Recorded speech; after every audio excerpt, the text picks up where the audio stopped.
Dans ce tutoriel, nous allons développer les informations contenues dans notre manuel d'utilisation pour les produits qui utilisent l'application 4Stream. Nous aborderons l'installation, les éléments à prendre en compte et la manière de réinitialiser l'appareil si nécessaire. Pour ce tutoriel, j'ai avec moi un kit KS08 Wi-Fi, un Sonora en 5 AWN et un WAO 225W. Ce processus ne sera effectué que la première fois que nous connecterons notre appareil, ou dans des cas très spécifiques que j'expliquerai à la fin de la vidéo. Nous mettons notre kit de sonorisation sous tension et attendons d'entendre la prochaine voix off.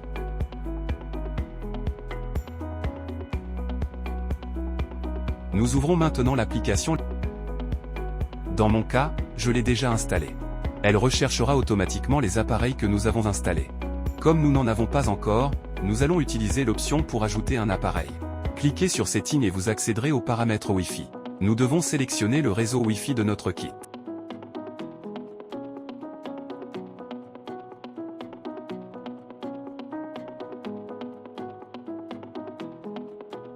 Revenez à l'écran précédent et attendez d'entendre cette voix.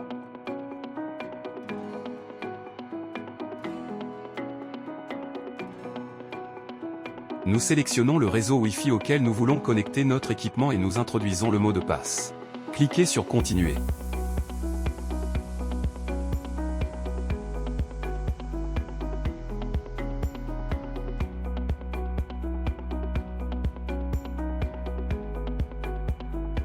Dans cet écran, nous pouvons modifier le nom de notre appareil. Cela nous aidera à l'identifier plus tard. Notre kit est maintenant prêt à être utilisé.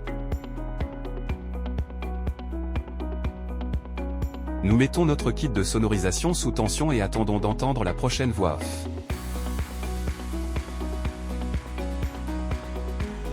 Nous ouvrons maintenant l'application. Comme nous avions déjà un kit configuré, il nous le montre, et nous devons maintenant cliquer sur le symbole plus pour ajouter un autre kit. Cliquez sur Settings et vous arriverez aux paramètres Wi-Fi. Nous devons sélectionner le réseau Wi-Fi de notre kit, dans ce cas il s'agit de Sonora 307A. Revenez à l'écran précédent et attendez d'entendre cette voix.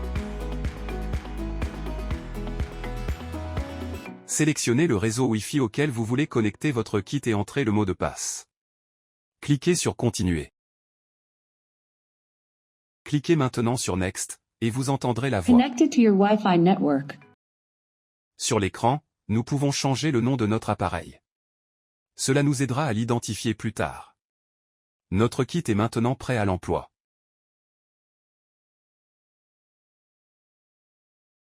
Pour utiliser le multi-ROM, cliquez sur l'icône de la chaîne pour relier les appareils souhaités. Le maître apparaîtra sélectionné dans la liste affichée. Nous devons maintenant sélectionner le kit sur lequel nous voulons que la même musique soit diffusée. Ce seront les esclaves. Une fois que les appareils souhaités ont été sélectionnés, cliquez sur Terminer. À ce stade, ils joueront tous la même musique et vous pourrez régler le volume de chaque kit indépendamment ou ensemble. Pour les ramener à une musique indépendante, il suffit de cliquer à nouveau sur la chaîne de lien, de désélectionner les appareils liés que vous souhaitez supprimer et de cliquer sur Finish.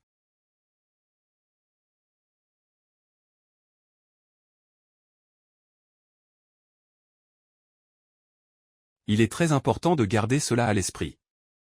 Lorsque nous les utilisons pour écouter de la musique différente sur chaque kit, ils seront connectés directement au routeur que nous indiquons dans la configuration initiale, et dépendront donc de la couverture Wi-Fi du routeur lui-même. En mode multi-ROM, c'est-à-dire lorsque nous voulons qu'ils jouent tous la même chanson, le fonctionnement est le suivant. Un kit se connecte au routeur pour récupérer la musique sur Internet. Les autres kits se déconnectent du routeur et se connectent au maître pour obtenir la musique. C'est pourquoi, dans ce mode, nous ne dépendons plus de la couverture Wi-Fi fournie par le routeur, mais nous dépendons de la distance entre le maître et le kit qui veut jouer la même musique. Dans des applications comme Spotify, ou d'autres services de ce type, il est nécessaire d'avoir un compte premium pour pouvoir partager notre musique avec nos appareils. Il existe deux situations dans lesquelles nous devons réinitialiser notre appareil. Premièrement, lorsque la procédure initiale n'a pas été effectuée correctement, par exemple, si nous n'avons pas saisi le mot de passe correctement. Deuxièmement, si nous changeons de fournisseur d'accès à l'Internet, il est probable qu'il change notre routeur. Dans ce cas, il changera le nom du réseau Wi-Fi et le mot de passe. Par conséquent, le haut-parleur ne connaîtra pas son nouveau nom et son nouveau mot de passe. Il ne pourra donc pas se connecter. À ce moment-là, vous devez le réinitialiser et commencer le processus. Sur la plupart des appareils, vous trouverez un bouton indiquant WPS. Appuyez sur ce bouton et maintenez-le enfoncé pendant 10 secondes jusqu'à ce que vous entendiez le message vocal suivant.